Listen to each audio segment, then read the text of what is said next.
ॐ तव कथामृतं तप्तजीवनं कविविरीडितं कल्मषापहं श्रवणमङ्गलं श्रीमदाततं भुवि गृह्णन्ति ये भूरिदा जना.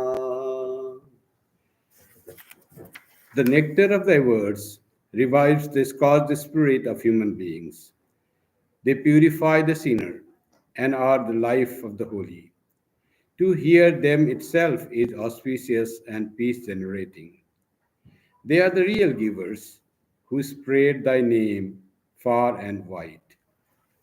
Welcome to the scripture class today.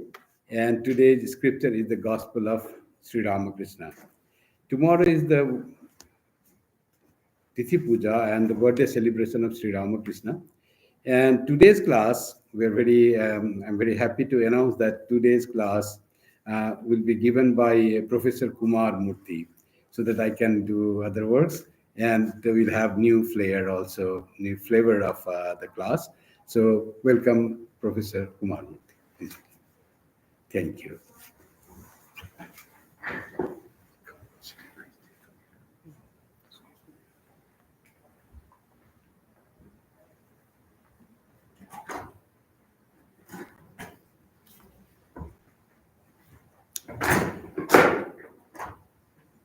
Good evening, everyone.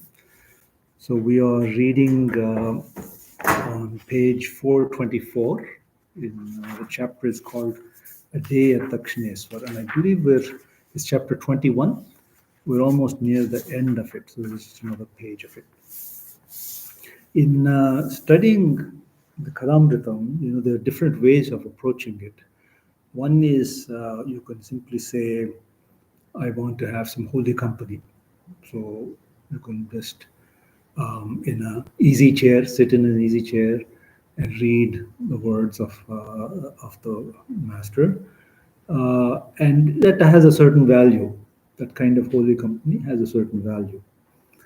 But there is more going on in the Kadamritam than just that kind of experience. People call the Kadamritam a manual for spiritual life. That is, if you want to try to live a spiritual life, how should you go about it? How should you do it? And you know this famous saying of Mahatma Gandhi that Sri Ramakrishna's life shows us how we can experience God face to face. So if you want to live a spiritual life, this is like a manual. Now, manuals have two. In the days when we used to use physical manuals, nowadays nobody uses a physical manual.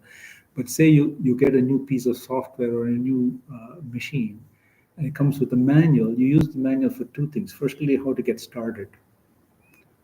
What the pieces are, how you put them together, and how you turn it on. And then the second thing you use it for is for troubleshooting. Suppose something goes wrong. These are the two things that you use a manual for.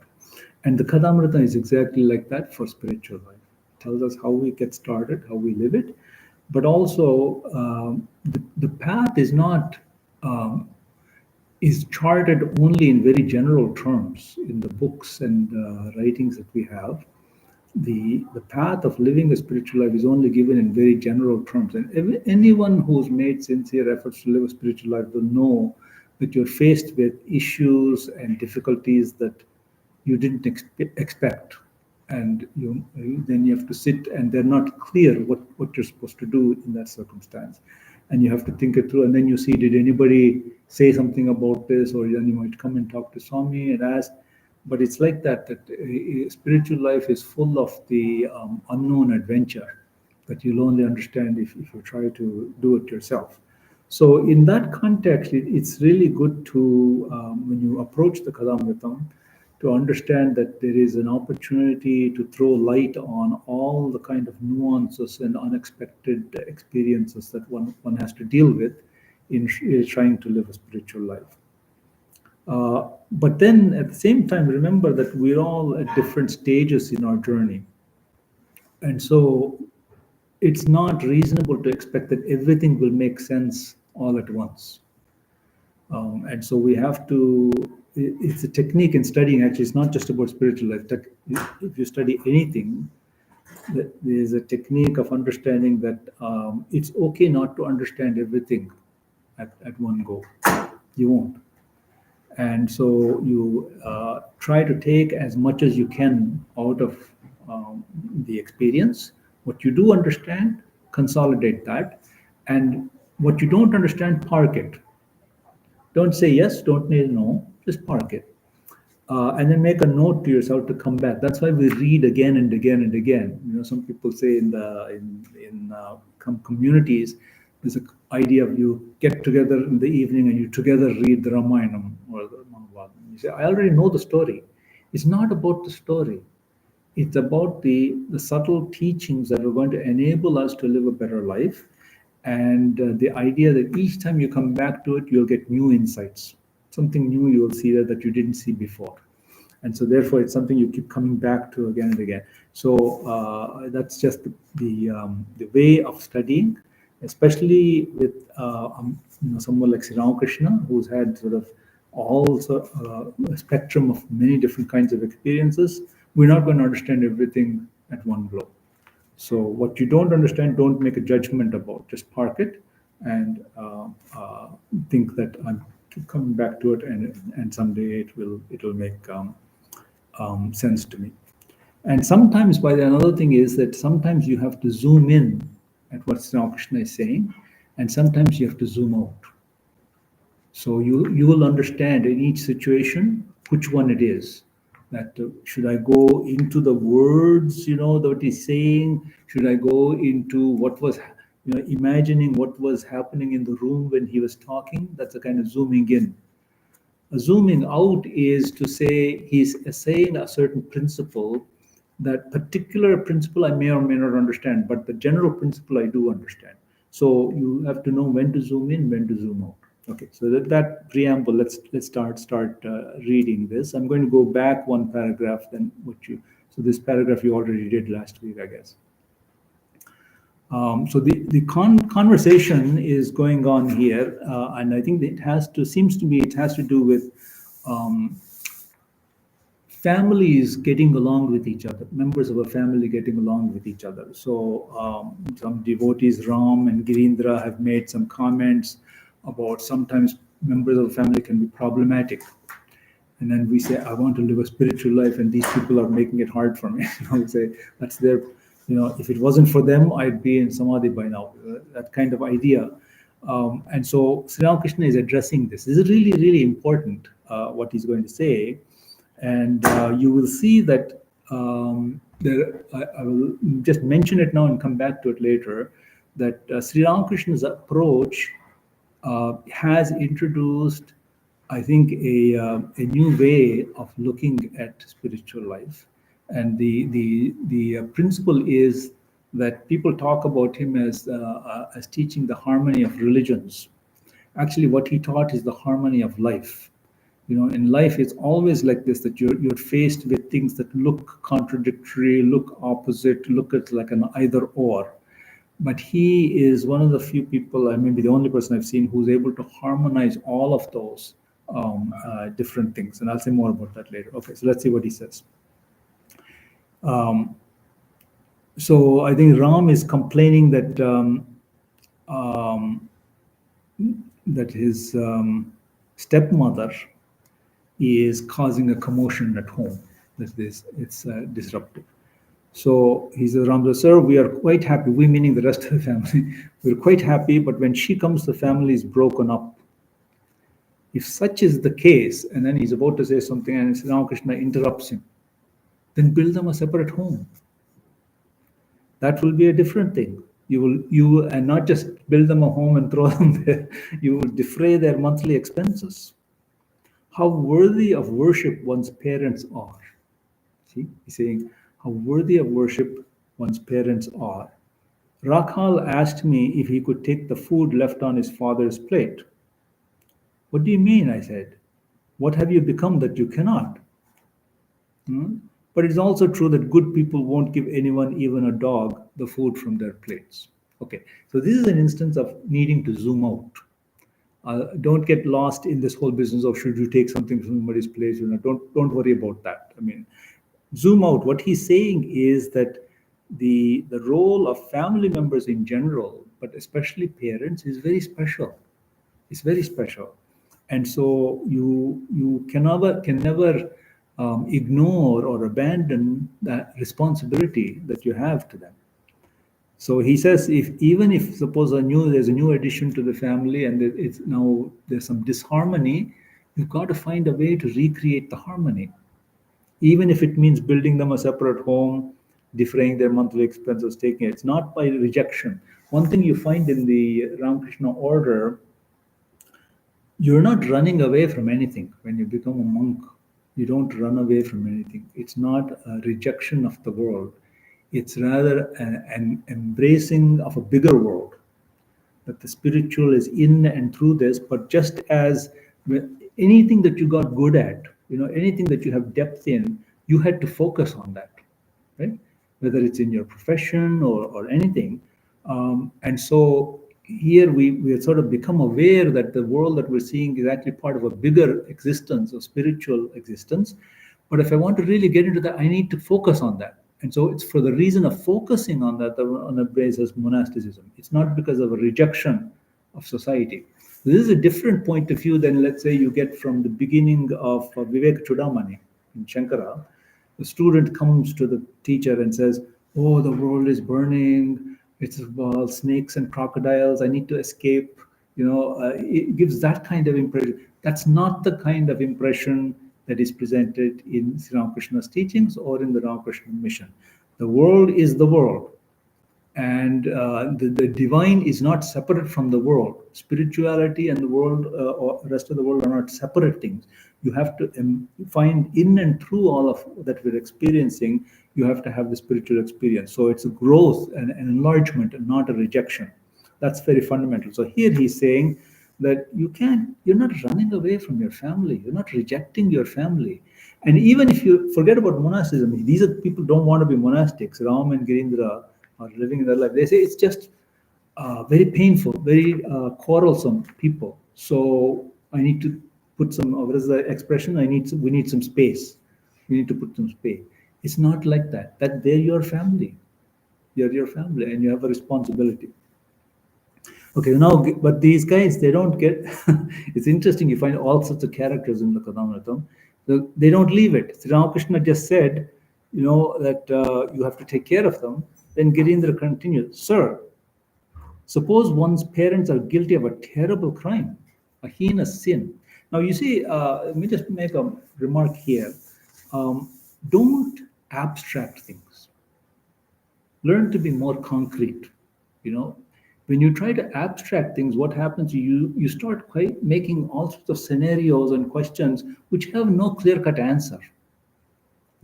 So suppose, for example, somebody says you should tell the truth. Oh, if somebody's life depends on it, should I lie? Who told you? When are you going to be in that kind of condition? Mostly, it's about just our ordinary interpersonal dealings. So, and where there is no conundrum about telling the truth. So, but yet we invent a conundrum and then make it a complicated thing.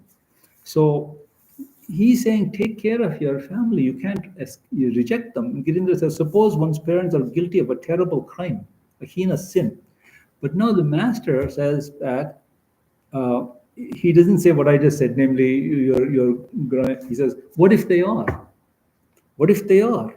You must not renounce your mother even if she commits adultery. The woman guru of a certain family became corrupt. The members of the family said that they would like to make the son of the guru their spiritual guide. But I said, how is that? Will you accept the shoot and give up the yam? Suppose she is corrupt, still you must regard her as your ishta. Though my guru visits the tavern, still to me he is the holy Nityananda. Okay, now this is again another instance of zooming out. What he's saying is that again, let me say it again. Your parents, your family is your family. You are part of that. If there's something wrong there, you're also part of it. You're also part of that issue, whatever that problem is. So now he's giving an extreme example to say that even in that instance, you don't reject anybody. Okay, so therefore you must not renounce your mother even in the extreme case. Are father and mother mere trifles? No spiritual practice will bear fruit unless they are pleased. You know, and you see this illustrated in Sri Ramakrishna's life itself many times when Totapuri wanted to teach him Advaita. You know, at one time he wanted to teach him Advaita. And Totapuri said, well, to do that, you need to take a monastic vow. And he said, "Oh, can I do it? My mother will be hurt if I do that. So let's do it quietly, but not not overtly, so that she doesn't get hurt by that." And then she would always go and see how she's doing, how his mother is doing, take care of her. Another time when he was in Varanasi or something, Malaysia, that he met um, um, this widow that was a great devotee, and the spiritual atmosphere was very nice. And she said, "Just stay here. You can practice, spiritual life here." And he was almost ready to do it. Then he remembered his mother is in Dakshineswar. He said, "No, I can't leave her alone." So a person who's in that highest state of spiritual experience, at the mere wish, he's able to put his mind into that level. Such a person can say, "I need to take care of my mother." Then where are we? Who are we to reject anybody? So he says, "Are mother and father mere trifles? No spiritual practice will bear fruit unless they are pleased." By the way, we see this even in the life of Shankara. Shankara, who give you more a feeling of renouncing the world, the world is a crocodile and all that. Even he told his mother, "I will be there for you at your last hour," and he took care of her. So no spiritual practice will bear fruit unless they are pleased. By the way, in the Ramakrishna mission, if you want to become a monastic, one of the first questions they ask you is, how is this going to impact your family? Who's taking care of your parents? Who's taking care of your siblings? And if you can't have a good answer for that, they'll reject the candidate. They won't accept the person. They want to make sure that you're following this is not because of any rejection. Take care of the people at home and then follow your spiritual life. Otherwise, anyway, somewhere deep down, a part of your mind will be distracted by them. And so therefore make sure that distraction is taken care of before you try to do this other thing. So are father and mother mere trifles? No spiritual practice will bear fruit unless they are pleased. Chaitanya was intoxicated with the love of God. Still, before taking to the monastic life, for how many days did he try to persuade his mother to give him her permission to become a monk? He said to her, "Mother, don't worry, I shall visit you every now and then." So we have great examples, Chaitanya, Shankara, Sri Ramakrishna, to show that you're not running away, you're not rejecting anything, you're embracing something bigger. And this implies not only for those who are trying to become monastic, even the way we live our spiritual life, as part of other things that we do, you still have a responsibility to your family.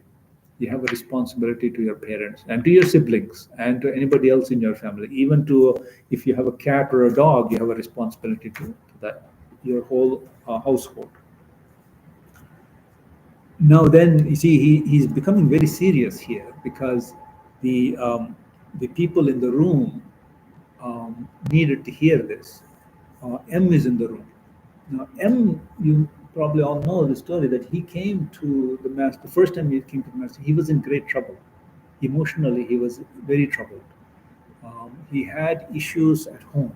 He didn't get along with his father, and so he moved his whole family, his wife and children, away and lived separately. Still, there was issues. Almost, he was contemplating suicide.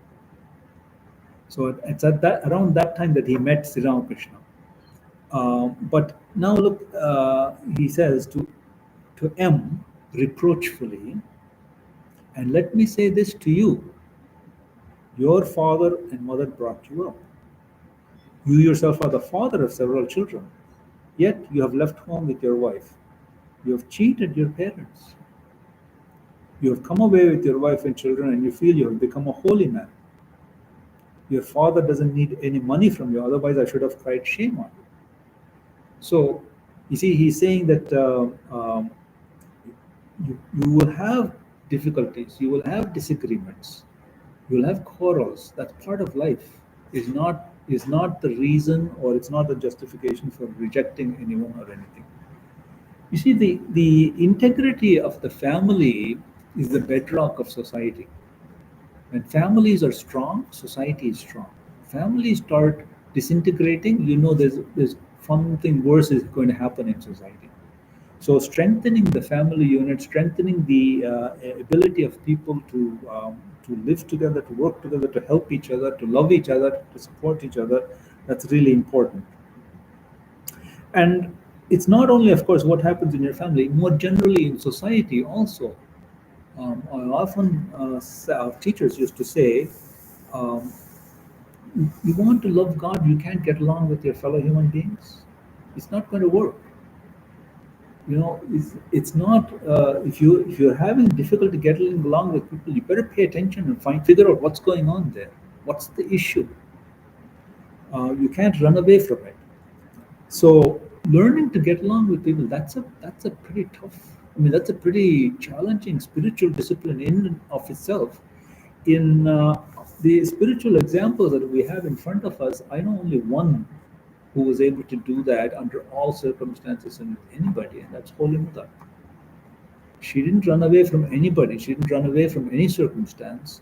She had really troublesome people in her own family, and then in the people who came to the household. She didn't reject any of them. She never rejected any of them. Radhu was mad, but she didn't reject her. She found a way to take care of her. So if you want to understand how to get along with people, which you do have to understand if you want to live a spiritual life, study the life of Holy Mother. You'll see that in all circumstances, with all people, young and old, monastic and householder, she found a way to get along with them, to work with them. So that is a exceptional thing that we all have to try to imbibe a little bit of. Okay. So anyway, but these words of the master are pretty strong. What he just said to M. Everybody in the room became grave and remained silent. See, before they were starting, what if they did this? What if they do that? This kind of theoretical, speculative kind of questions, and he just cut that short and said, "No, you have a responsibility to your family, and you cannot avoid that or evade that responsibility." And he continues now. A man has certain debts to pay. Remember always when in reading this book or other books, when he says man, he means person, man or woman. You have certain debts to pay. His debts to the gods and rishis, his debts to mother, father, and wife. So we have certain debts, Runa, that which we have to honor. If you run away from your debts, what will people say about you? Somehow or other, you have to deal with your debts. You're responsible. And so our debts here, in this case, they're not financial debts. They're a side of debts to take care of people. You're part of, as you expect to be taken care of too. It's not just you. It's one way that I take care of them. I expect to be loved. I expect to be taken care of. I'm a member of the family. I expect certain things to happen as a result of that. So he says certain debts to pay. His debts to the gods and the rishis. The rishis are the sages, the enlightened people. His debts to mother, father, and wife. So our debts to the gods. What are the debts to the gods? Well, in a way, our debt is to worship, to study, to think about the teachings that you get from spiritually enlightened people. Debts to the gods. Debts to the rishis also similarly. When rishis or more generally monks, we have a debt to, because they've given up material possessions, we have a debt to help them with that. So, and it's not even help; it's serve them with that. Is debts to mother, father, and wife. When we are babies, helpless beings, any kind of small thing could have killed us. We could have died. I mean, it's not just a matter of being comfortable or uncomfortable. A little baby, suppose you leave it alone. There are many ways that it will die. Its survival would be unusual. unless somebody takes care of it. No, this is not true. So we are alive today. We are who we are because somebody took care of us. So we have a certain debt then. And now imagine that a time when we were children, when we were small, we couldn't do anything. We couldn't even eat on our own by ourselves. But our mother and father fed us and took care of us, clothed us, and made sure we were comfortable. Now, as we grow older, and our parents grow older, we find they need help, they need assistance. Maybe the kind of things that they used to do for us, we have to do for them. So that's a debt. I mean, how can we forget that? How can we forget that they took care of us when we were told so vulnerable, and now when they're vulnerable, where is the doubt? Where is the question? Of course, we have to take care of them. So we have debts to mother, father, and wife. He cannot achieve anything without paying the debt he owes to his parents. A man is indebted to his wife as well. You see, the wife, the concept of husband and wife, you see, it is a very profound idea. Sahadharmini is the person who is your companion in following dharma, in living a virtuous life. And I mean, they almost you should like your best friend. And so how can you abandon your best friend? You can't, right? You have to help each other. So man is indebted to his wife as well. Harish has renounced his wife and is living here. Somebody says renounced his wife and living here. Okay, well, you maybe should have thought of that before. He had left. If he had left her unprovided for, then I should have called him an abominable wretch.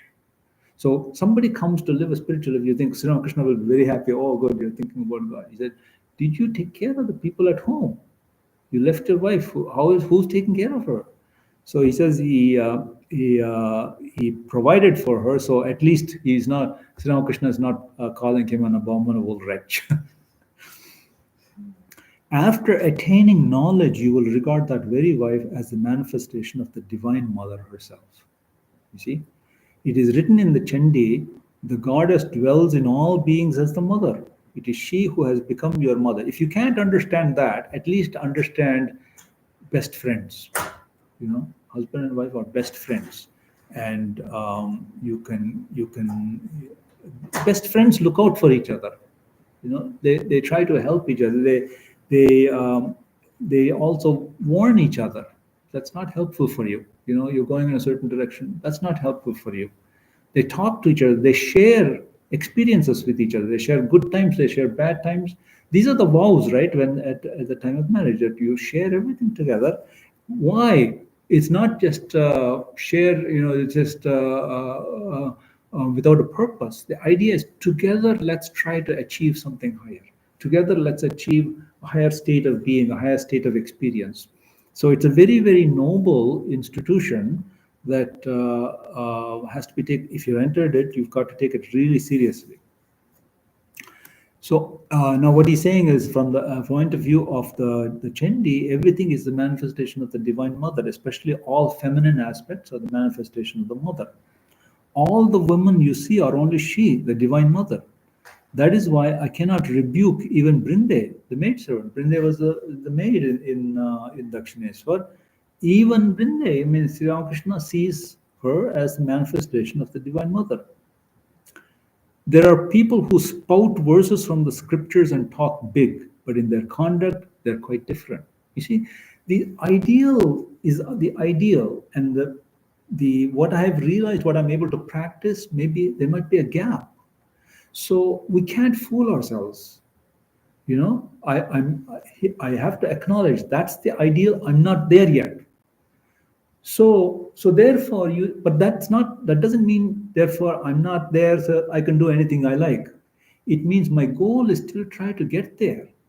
And so how do I turn the person I am now, the behavior I have now, the attitudes I have now, how do I turn it in that direction?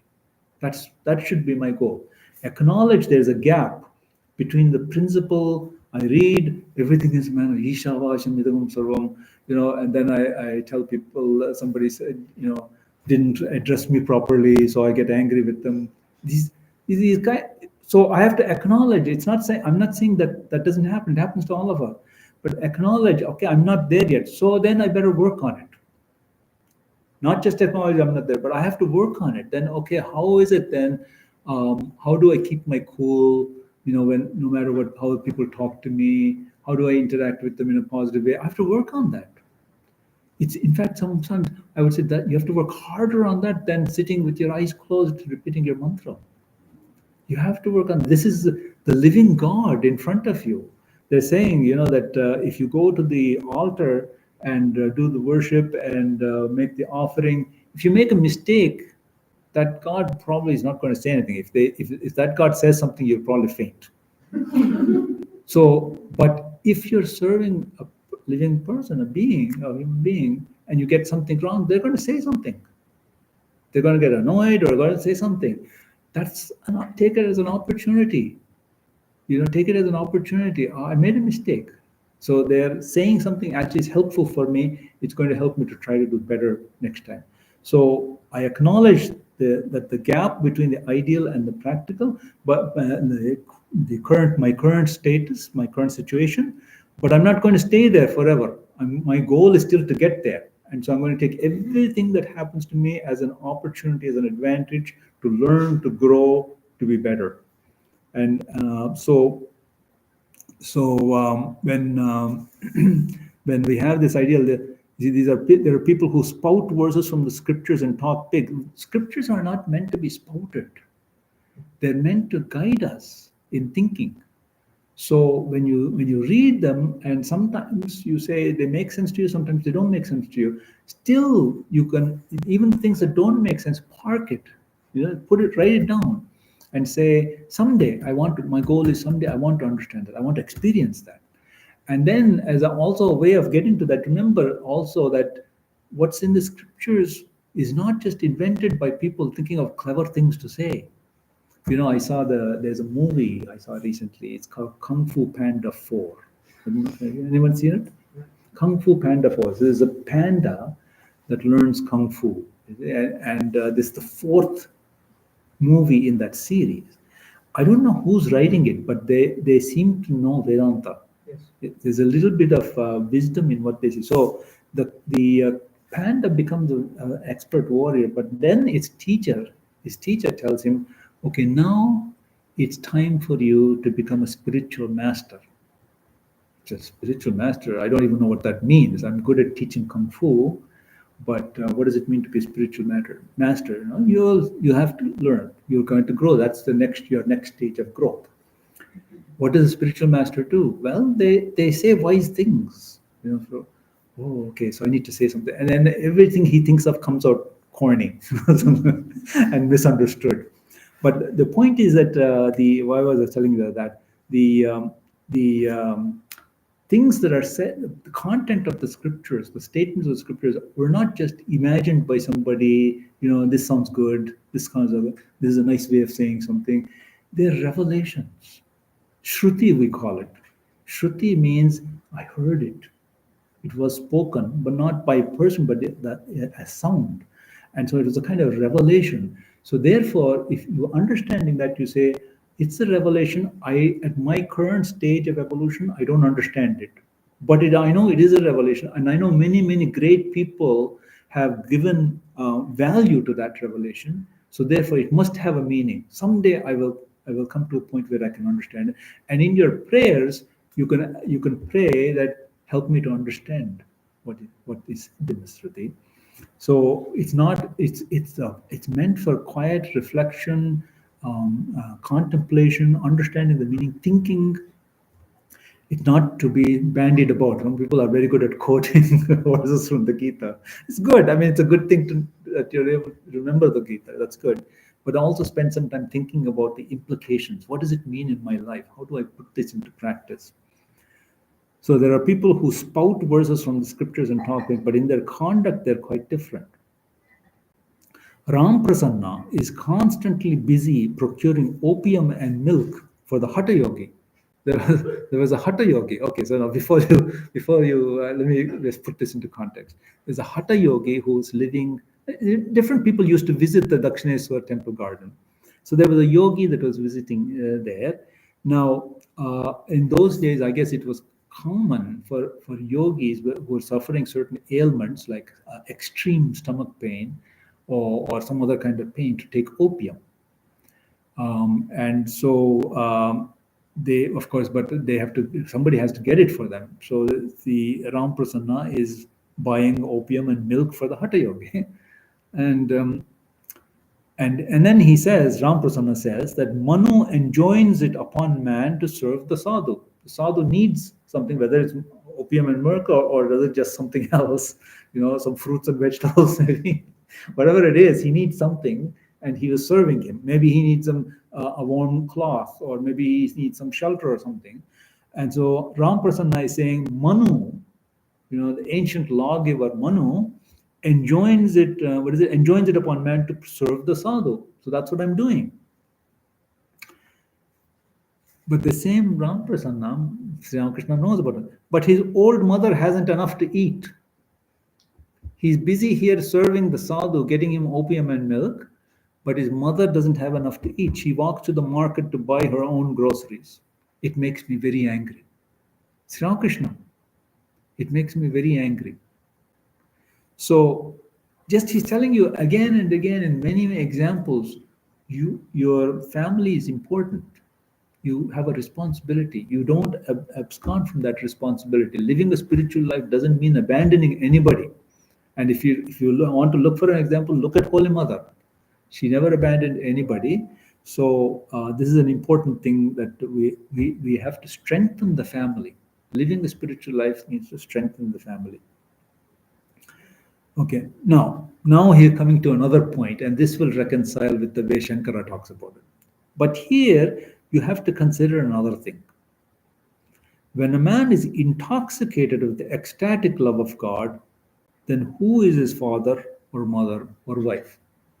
See, if you're in a state of mind where you don't see differences, literally do not see differences, then for that person, whose mother or father, now this Nirvana Shatakam, Mano Buddha Hamkara, I don't have a father, I don't have a mother, I don't have a student, I have a children or a wife or a friend. If you're in that state, yes, then it's true. The question of family doesn't arise. But all of these people, Ram Prasanna and Girindra and M, are very well conscious of their family. They're very well conscious of their existence and the existence of others. They're not in that state of mind where everything has disappeared and they only see the divine. They're not in that state. So this is a very important point. Please, let's remember, we can't be hypocrites. Sri Ramakrishna very clearly said, you have to be honest first with yourself about where am I in this. And it's nobody's saying that, if you admit a fault or a shortcoming, that means you're unspiritual. No, on the contrary, you've taken a very important step towards being spiritual. You have to understand where you are. There's a saying that you ask, I want to get to a certain destination. If you ask somebody, how do I get to a certain destination? The first question they will ask you is, where are you? I can't give you directions to a place if I don't know where you are, right? So I have to know, where are you? Well, we have to ask ourselves the same question. If my goal is to live a spiritual life, if my goal is to experience God, where am I now? And I want to get there. Where am I now? What kind of person am I now? I need to figure that out. Not to put myself down, not to be, look, I haven't even that. No, it's nothing negative there. It's to say, to get to point A, I have to know where I am first. And so acknowledge my shortcomings and then work on a plan to try to overcome those shortcomings. So it's very important we're on that journey. And here's the other thing. Because of that, it means that no two of us are on the same journey, because we're starting at different points. We have different challenges. Some things, just the suggestion of it will throw somebody off balance. And another person saying that what's the issue there? There's nothing there. Because of past experience. Because of past experience, we react differently to different things. So some things you have to be careful about and it won't matter to me. Some things I have to be careful about and won't matter to you. Each of us is different. You have to figure it out. How is the world impacting me and how am I reacting to the world? And is that consistent and helpful to my spiritual goal? If it's not, I need to make very serious consideration of how I should conduct my life. Sri Ramakrishna told Latu. Latu was one of those, Latu was a servant boy, and he became a saint. But as a student of Sri Ramakrishna, Latu told him, don't go near a tavern. Don't go near a tavern. Why? Because there was some experience in the people he was with or something that going near a tavern would awaken the wrong kind of impressions from within for Latu. And so therefore, don't go. So he took that very seriously. He'd make sure if he's going anywhere, he'd walk, like a diversion, make detour, just to strictly follow that. It was necessary for him. And maybe for others, this makes no difference. It has no impact. So, but there may be other things that will have an impact on you. So you have to be careful about that. So each of us is different in terms of the way we are reacting to the world, the way the world reacts to us, and we have to figure out what is helpful, what is not helpful, towards our spiritual goal. Actually, that applies to anything, even not just our spiritual goal. Suppose you want to win a gold medal in the Olympics. Okay, you have a very specific goal that requires strong discipline and practice, and you're going to make hard choices. Some things are not for me. I'm not saying they're good or bad. They're not for me because they're not going to help me get to my goal. So, in anything we want to achieve, any goal we're trying to achieve, whatever it be, you will have to figure out what is helpful for you to get there and what is not helpful, and customize your life accordingly. And that's why each of us is different. That's why it's hard to speak in generalities about spiritual life. Everyone is different. The guru's role, you see, is as you progress in spiritual life, what happens is you start understanding yourself first. It's not about God. You start understanding yourself. Now, a funny thing happens that as you get better and better at understanding yourself, automatically you start understanding others. Strange. As you go deeper within, you also start expanding outward. And so that process of understanding as it grows, then the guru has, because they've made progress in their own spiritual path, when they see you, they're able to understand you and say, what's the right discipline for you? That something that you yourself might not have come to the point where you could have figured it out. They're able to say, for you, this is the right discipline. Sri Ramakrishna used to say, when I see people, I can see them like a glass case. I can see everything inside them. By that he doesn't mean the organs, the nerve. He's saying that their tendencies, their strengths, their weaknesses. He can see that whole personality, and therefore he could give them the disciplines, the direction that would be very fruitful, very productive for them in their spiritual life. But as we grow, main thing, as I said, is first you have to understand yourself. As you go in your spiritual disciplines, the prayers that I think are most important in spiritual life are, help me to understand myself so that I can make steady progress in my spiritual life. Help me to understand others so that I can interact with them in a proper way.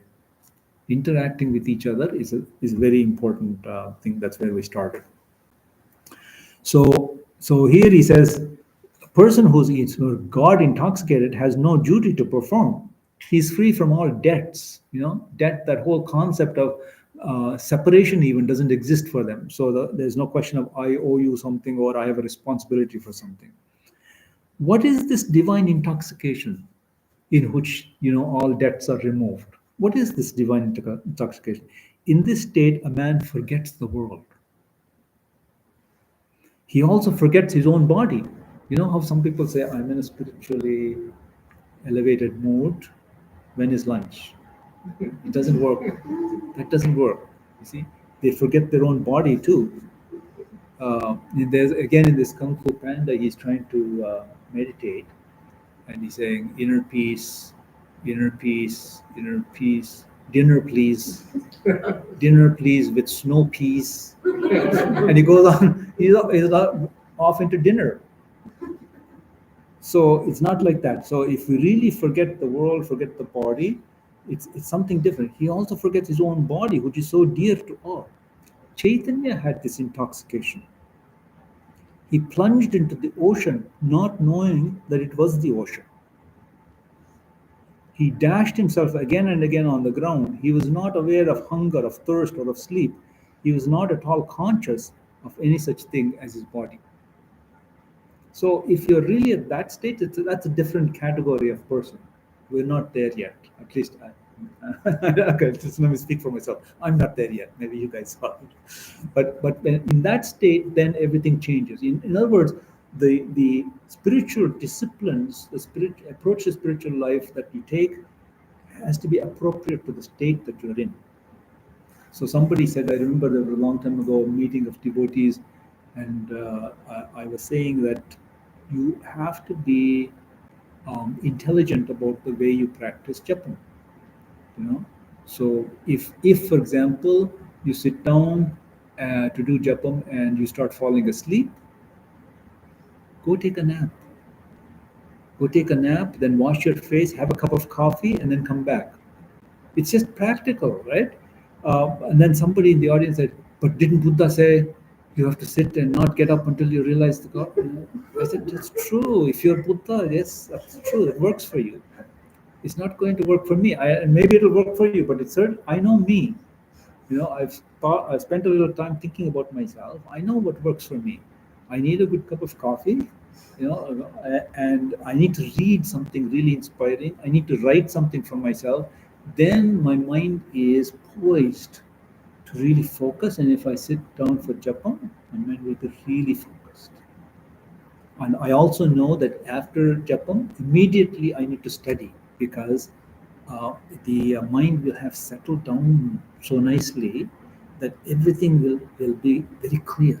I used to read Gnana Yoga right after meditation, and everything seemed so obvious, And I told the Swami this, and he said, "That's exactly right." Because in during your meditation, what happens? Mind settles down, becomes focused. Now the ideas will make sense to you. So you have to know yourself what works for you.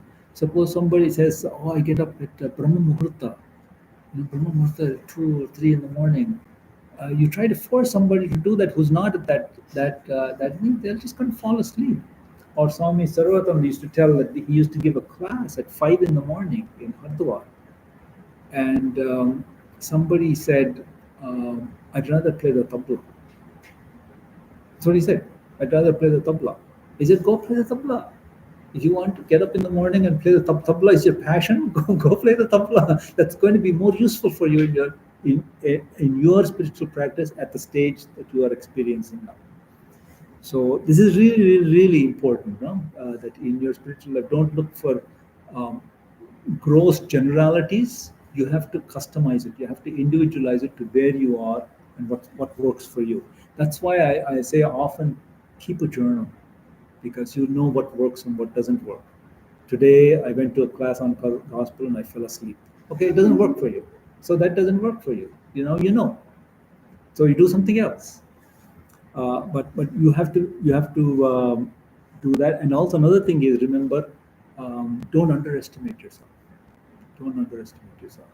When you write down things in your journal, it'll not just be about what you didn't do right. It'll be about things you did right too. It'll be about insights that you got, during your meditation or during your study. These are not in any books; they're your insights. So it will be a very, very valuable thing, a journal, very valuable companion to living a spiritual life. Yeah. So now he says, Chaitanya was not aware of hunger, of thirst, or of sleep. He was not at all conscious of any such thing as his body. All at once, Sri Ramakrishna exclaimed, "Ah, Chaitanya," and stood up. Now here is a case of when he says things like this is a case of zooming in because you want to experience the presence of Sri Ramakrishna. Suppose you were sitting in the room, he's talking to you, and then suddenly he stood up. Why? Hmm? Yeah. So suddenly he stood up. That if you're sitting in the room, wouldn't you notice that? Person is sitting and talking about all these things, and then suddenly he stands up. The point is the utterance of the word Chaitanya means consciousness. Just uttering that word, already his mind is going into a different state. He couldn't stay seated. He sort of jumped up as just as we would jump up with, if we get excited about something. Uttering the word Chaitanya, he stood up. Now, that is something you can meditate on. Maybe if I ask you to meditate on consciousness, you might not be able to do it. But you can meditate on this scene. You're seated with Sri Ramakrishna in Dakshineswar. He's talking to you about family responsibilities. That's what he's been going on for the last day. Family responsibility. And suddenly, he says consciousness, and he can't control himself. That means his mind is already going into some higher state. You can meditate on that scene. There are many scenes in the Kadamrita you can meditate on, and if you do that, the gain is two things. If somebody asked you to meditate on consciousness, you would say you can't do it. Your mind won't. But this scene you can concentrate. Indirectly, you will be meditating on consciousness. Second thing is when you come back to this point in the Kadamritam, it won't be the same for you. It'll be like your experience. It's not like reading a book about somebody else's experience. It's like you remembering something that happened in your life. That year we went to a nice restaurant, whatever it is, something, it's your experience. So if you do that slowly, what happens? Kadamritam becomes your experience. And it becomes a living book. That's why, haven't you seen some of our elders, when they talk about these books, when they talk about Bhagavatam or Ramayana, it's not a story for them. These are living things. Why? Because they're meditating on those things. And so it comes to life. If you want anything to come to life for you, you have to dwell on it. Anything that is real for you, you have dwelt on it. If something is not real for you, that means you haven't dwelt on it. So the example before, I told you that the different ways we react to something. We react to something only in a certain agitated or aggravated way because you've dwelt on it in a negative way. Something else you react, something instantly makes you happy. You say samosa and you suddenly get happy. Why? Because you dwelt on it in a positive way, as something as a cause of happiness. So now you imagine if you could do that with spiritual, in things connected to spiritual life, if you can dwell on them in a positive way, it becomes part of your experience. And so that's how things slowly start moving from theory to reality. It becomes real to you. Okay, so I think we're almost out of time. I think I'm going to stop there. All at once, Sri Ramakrishna exclaimed, Chaitanya, and stood up. He also says then, Master, Chaitanya means undivided consciousness. So there are two things here. Consciousness and undivided consciousness. I'm not saying that there's a consciousness that is divisible and a consciousness that is indivisible. I'm saying the two words. First, consciousness, something that is conscious, that contemplation of that is also interesting. Then to imagine a mass of consciousness, undivided. Consciousness cannot be divided, in fact. In the Mandukya Upanishad, he talks about this as prajna. And prajna is also like intelligence. He says that it's a mass of intelligence. So undivided consciousness, when you that is again something you can contemplate. Chaitanya means undivided consciousness. Okay, let's stop there. Actually, let's stop there because it's a really good thing. Now, if you want to, we have a few minutes. Any questions or comments, you could make them now. You see how slowly you should read the Kadamritam. We just read basically one page so far. One page. One page is a lot. Sometimes I say even half a page is enough. But then you need to meditate on it. Here's an exercise you can do. You close the book now, and you sit, and now tell me what happened. What did we read? And you'll remember some of it. You won't remember some of it, but you try that exercise. Each time you try it, the thing starts becoming more and more living, and you will also find your mind starts waking up. It's kind of alert. So these are all things about spiritual life that they're not written in any book. You just have to learn. Anybody who try to live a spiritual life, you'll discover these things for yourself. These are the spiritual disciplines. It's not just about whether I do puja or whether I sit with my eyes closed repeating my mantram. There are 1,000,001 disciplines that we can invent for ourselves that are helpful to advancing us on the spiritual direction. Okay, comments and questions. So the question is, what kind of tools we can use to find ourselves where I am standing right now? That's a really, really good question. Very, very important question. I say that you actually know the answer, and the problem is we are very good at hiding the things that we don't want to hear, even from ourselves. So the journal is the best tool, because if you start writing, so there's a technique some people suggest. It's called writing without editing. So they say in the morning, especially, it's good to do this. You say, I'm going to write 3 pages. Okay, 3 pages I'm going to write, and I'm going to write like stream of consciousness. I'm not going to edit what comes out. It's just as it comes. Just write it down. It actually doesn't take very long to do. You do this regularly, what happens is you'll start blurting out to yourself things that at other times I'd be more guarded, even with myself. But they start coming out, and then you read it, and then you see, oh, that's right. That's one way. Another way is actually to simply analyze experience.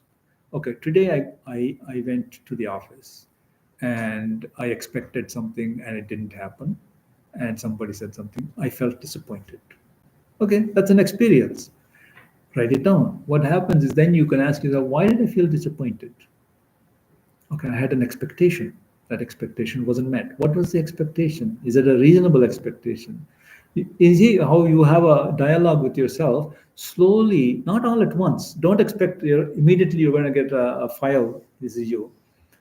But a picture starts to assemble. And you start knowing about yourself. Don't you see? By the way, people know a lot. Most people know about diet. Like if I eat a certain food, I get indigestion. So people seem to know that. How did they know that? They did it a few times, obviously. And so so that's how they know, by experience, by reflecting. But then here comes the extra thing. Some people know if I eat a certain food, I get indigestion, but they eat it anyway. So the spiritual aspirant, I want you to say, not only to know about yourself, as a result of that knowledge, let me act more intelligently. See, so I had an expectation, therefore I was disappointed. Okay, next time, go and again have the same expectation and again be disappointed? No. I know myself now. I'm not going to have that expectation. I'm not courting disappointment. So the point is this: you now want to use that knowledge to shape yourself, to shape the way you interact with the world, the way you interact with yourself. So that then becomes a spiritual discipline. But it's a really very important. This is the main thing that we have to do. But remember, the other thing very important to emphasize: don't be too hard on yourself. Don't be too hard on yourself. Sometimes people misquote Holy Mother. She says, if you want peace of mind, don't find fault with others. Rather, try to find your own faults. She didn't say that. She didn't say, what's wrong with me? It's not like thinking. It's not that. She said, learn to see your own faults, not find them. See means I became impatient with somebody. Just be aware. Oh, that moment, I see that I was impatient. That's all. I'm not going digging. Am I impatient? Learn to be alert. Our Swami Sarvagata used to say, the practice you need is alert mindfulness. Be alert, be mindful. Then you see yourself, what you say, what you do, and then you can catch. Maybe you won't catch it all the time, but at least you'll say, "Oh, I made a mistake." Immediately, you say something to somebody, then you shouldn't have said that. That's important. That's a really good thing because you slowly start to catch yourself and start to understand what you're saying. But it's not that you're going around finding fault with yourself, finding all your problems. Catch yourself. Be alert. Be mindful. So that as I behave, for something I need to fix in my behavior, you catch it. Now, next time I will be better. Okay, it's very important. Be positive about yourself. You must be positive about yourself and about your ability to live a spiritual life and your ability to realize God. You have the ability to realize God. The reason, you know why you have the ability to realize God? Why I can say that with such confidence? Because you have already realized it. The God we're seeking is not something separate from our experience. It's the way we are experiencing now, we're interpreting it in a certain way. Elevate our consciousness, that very thing will be interpreted. That's why he says here, when a person is God intoxicated, they don't see all the things that we're seeing. They see it in a different way. So the world changes for you. That God that you're seeking is not somewhere, it's right here. Isha Vashyam Idagam Sarvam. That spiritual being is right here. Tattvamasi, it's not away from me, it's part of me, it is me. There's a saying, that Swami Vivekananda says that we see outside what we have within us. Okay? We see the world as we are. And then he gives an example. Suppose a baby is in a room and a thief comes into the room. The baby doesn't see the thief. He says it's his uncle. And maybe he'll give him something, take this too. Whereas we are there, we are so more suspicious. We think somebody comes in who actually is not a thief, is a legitimate person, right to be there. We think this person will come here to steal something. And Swami Vivekananda explains it because the baby doesn't have a thief inside it. Not that there's a thief sitting inside. I mean, in a concept of thief in its mind, whereas we have a concept of thief in our mind. Therefore, we see thief. Okay, now take that and turn it around. Turn it around into the positive. Whenever, in all of our lives, in our experience, we have acknowledged holiness.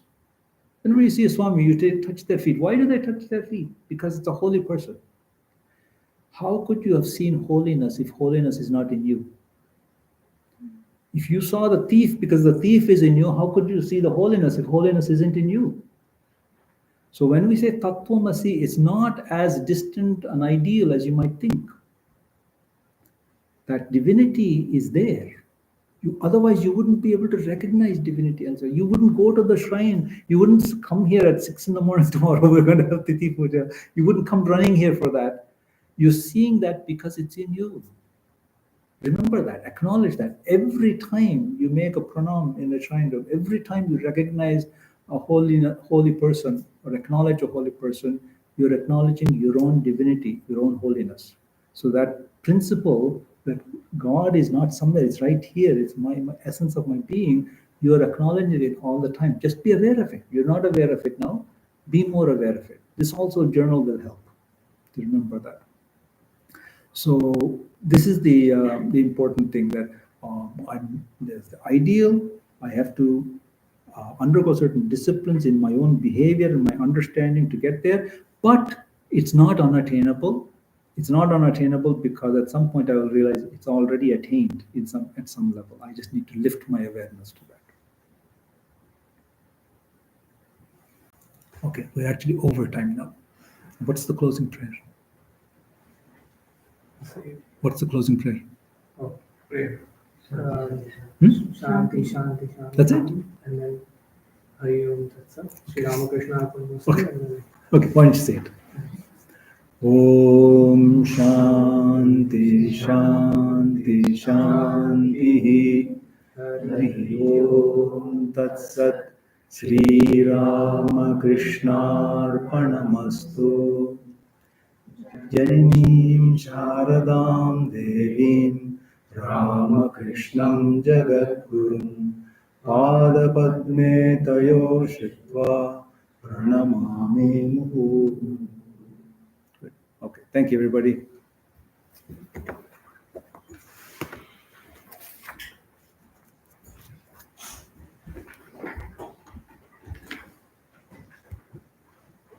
Good.